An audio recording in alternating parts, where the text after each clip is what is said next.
Des hommes et des femmes sur le chemin de leurs racines. Ils sont les descendants d'une cité mystérieuse et perdue, Karoni.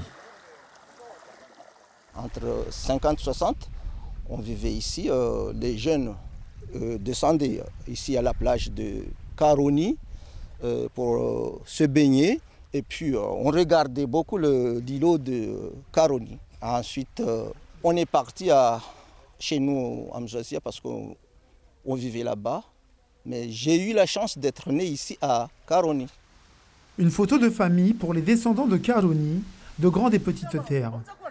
Karoni, un village mythique dans la tradition orale et familiale de nombreux habitants de Mayotte.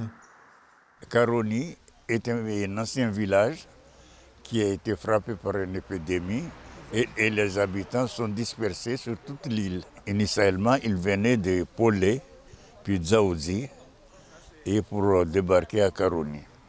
Un village frappé d'une épidémie de variole en 1898, tombé dans l'oubli. Pour les originaires de Karoni, il s'agit de faire renaître la cité, renouer avec la mémoire, retisser les liens familiaux, s'organiser.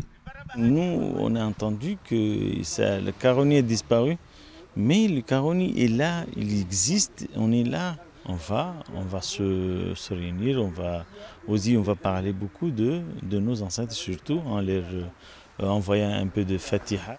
Les descendants de Karoni seraient le fruit d'une population métissée au carrefour de l'Afrique de l'Est, de Shiraz et surtout de Portugais.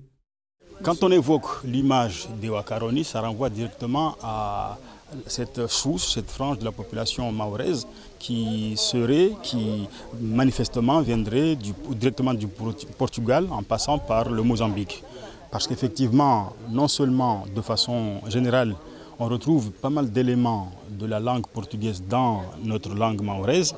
Par exemple, le mot mesa, le mot agua. Beaucoup d'éléments qui viennent du Karoni, tout ce qui est les chakacha, les biyaya, les beaux mots qu'on ne trouve plus maintenant, mais ça c'est spécifique à Karoni.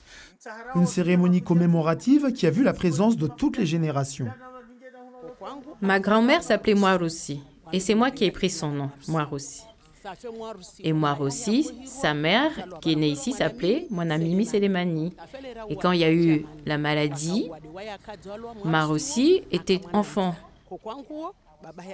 Ma grand-mère et son père qui étaient d'ici a pris son enfant et l'a emmené en Nyunru.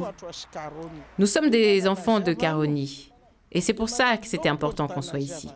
C'est ma mamie qui m'a parlé de Karoni. Elle m'a dit qu'elle était ici, elle habitait ici. Puis elle est partie à Bouéné avec sa mamie puisqu'il y avait une maladie.